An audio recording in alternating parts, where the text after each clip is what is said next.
This is the Khmer Times News. My name is Paolo Bonini, and these are your headlines. Russian ambassador to Cambodia warns of Western fake news. Road deaths surge over the New Year celebrations. And this week was the anniversary of the Khmer Rouge evacuating Phnom Penh. First, more on our main story. The ambassador of Russia to Cambodia, Mr. Borovic, has spoken of the need to counteract what they call fake news from the West about the Russia-Ukraine conflict. He said, "The West has the right to express, and we have the right to remain silent. And that may be not such a bad policy when the questions being asked include such words as mass murder, capitulation, and war crimes." His remarks were made in a meeting this week with the Cambodian Minister of Information, and he warned of fake news created by the West. But there is one story this week that is not disputed by the Russians as fake news, and that is the sinking of their flagship of the Black Sea Fleet, the Moskva. It is hard to amplify what a loss this is to the Russians. It is the largest naval loss in 40 years, and it has shown the Ukrainians can fight a multi-platform war, not just on land, but also strike very decisively at sea. In naval history, it is on par with the Hood being sunk by the Bismarck, or the Bismarck itself being sunk by the British Navy. The shock waves would have reverberated throughout the entire Russian fleet. The 510-crew missile cruiser was a symbol of Russia's military power, leading the naval assault on the Ukraine. It also now features on a Ukrainian stamp, which is of huge pride to the Ukrainians. It was in the early stages of the war that the Moskva radioed Snake Island military defences, telling them to surrender. A handful of men facing down the barrels of a warship's guns replied, "Go F yourself, Russian warship." This became a rallying cry to all Ukrainians and was daubed on bridges, buildings and walls. And now it is on this commemorative stamp. So the sinking of that Russian flagship is a huge deal. It is the biggest naval loss since World War II. It shows very clearly that the Russians are no longer safe at sea. And that "go F yourself" comment, well, it seems in the end that David did beat Goliath, and the morale of the Ukrainians has shot through the stratosphere, while the Russian aggressors have yet more bad news to compound what seems to be their never-ending misery, a misery that's worthy of Dante's Inferno. The new year has passed, and it was a riotous affair as all took to the streets and relished the first full new year in some time. The towns were resplendent with water fights, and the air was heavy with scented powder. But as we reported last week, there was also the looming darkness that was the inevitable deaths on the roads. At least 27 people have died, and a further 59 sustained serious injuries in traffic accidents across the country during the three-day holiday. Police said that 8 traffic accidents occurred on the very first day, killing 3 and severely injuring 15. In one notable incident, a Highlander crashed into a motorbike in Stung Treng, causing the death of 2 monks and 1 other. Witnesses at the scene stated that the motorcycle was carrying the 2 monks from a nearby village, when a white Highlander driving at excessive speed on a gravel road collided head-on with the motorcycle. It disseminated the bike, and 2 died instantly. The third, a monk, died on his way to hospital. The driver of the car was identified on this occasion. The General Commissioner has said that the majority of deaths have been caused by people not wearing motorcycle helmets. The Prime Minister said, "During the new year, we see that there are less than 20 people who have been infected with COVID-19. But with traffic accidents, a lot more people have died." Many would like there to be a review of traffic enforcement during the holidays, especially the issue of speeding drivers, and a review not only of the wearing of helmets, but ensuring those helmets sold are of a high enough standard that they will afford protection if needed. Here at the Khmer Times, we have been investigating and reporting on the epidemic of illegal gambling scams run by ruthless gangs that not only fleece their clients, but cause untold misery to those that are forced to work in conditions that are a form of modern-day slavery. Law enforcement is cracking down, and believe me when I say to you, the numbers involved in these scams are quite simply breathtaking. China has sent working groups to Cambodia to help tackle telecom scams. And if you feel this is only a few guys making a few dollars, then the numbers will astonish you. Authorities say they have helped 61.7 million people avoid being deceived by potential telecom frauds during the past year alone. They have also blocked nearly 2 billion fraudulent calls, 2.1 billion text messages, and 2.1 million fraudulent domain names and websites. And they have stopped over $51 billion in payments that may have been involved in the frauds. And here is another number to try and give you some perspective.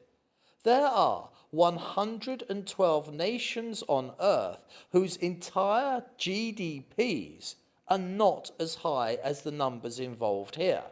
The scope and size of this crime is truly astonishing. Police globally have resolved 394,000 cases and arrested 634,000 suspects. These global numbers give an idea that these criminals do not count in the thousands, not in the millions. They do not even count in hundreds of millions. This is an illegal industry that has profits running into the billions of dollars annually, and its tentacles reach across the entire globe. COVID has killed over 6 million people, and the death toll is now plummeting. But it is also another harbinger of death that stalks the land, and that is TB. In 2020, it killed 1.5 million people, and Cambodia is still very much in a struggle to control this relentless disease that causes so much pain and misery to so many. Despite progress, Cambodia remains on the global TB watch list. World Health Organization representative Dr. Allen recently said. And although achieving impressive results in the fight against tuberculosis, the bad news is the COVID-19 pandemic has reversed years of progress in the country's fight to end TB. He said, Cambodia has made remarkable progress in reducing the incident rate by 22% between 2015 and 2019 and transitioned out of the list of the 30 high TB infected countries.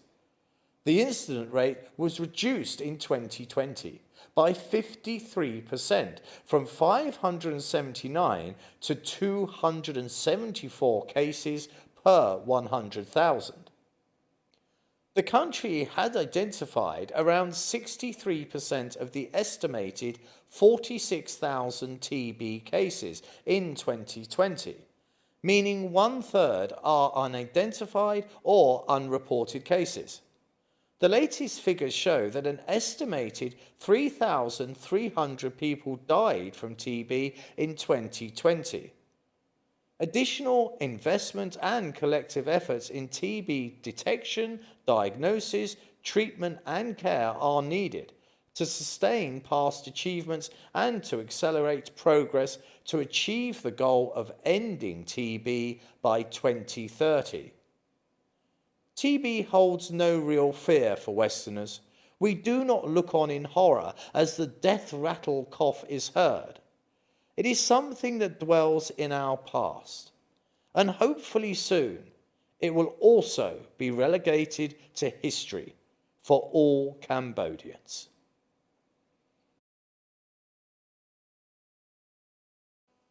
This week marked the 47th year since the Khmer Rouge took over Phnom Penh and forcibly evacuated the city dwellers to the countryside. People believed that the fall of the Khmer Republic would bring them peace and prosperity. City dwellers came out to welcome the arrival of the Khmer Rouge. But instead of dreams, the Khmer Rouge brought death and misery on an unimaginable scale. Another gentleman, Saw Khan, aged 55, said, "My parents and I were driven out of Phnom Penh as the Khmer Rouge forced us to leave our homes and sent us to the countryside. The displaced people walked without a destination. We arrived at a place when it was dark. We would stay there overnight, and in the morning we continued on." When they took Phnom Penh, the Khmer Rouge soldiers dressed in black, and they were mostly young teenagers, high on power and their own twisted beliefs. The soldiers announced the city would be evacuated, and then the people could return in 2 or 3 days. Rong Ren, now 61, recalled to the Khmer Times that in April of 1975, there was nothing but pure terror, as people were ordered to leave the city. Incredibly, those who could not walk were shot dead on the streets. The carousel of carnage started the very first day they took rule. The production line of death had already begun. Khmer Rouge soldiers stormed into his home one night and tied his father's hands behind his back and killed him, purely because he was a former civil servant. Even that was enough to have him singled out as a threat to the regime. But as time went by, the reasons to kill were no longer issued. It turned into a torrent of death that consumed the entire nation. And now it's time to look at our sports news.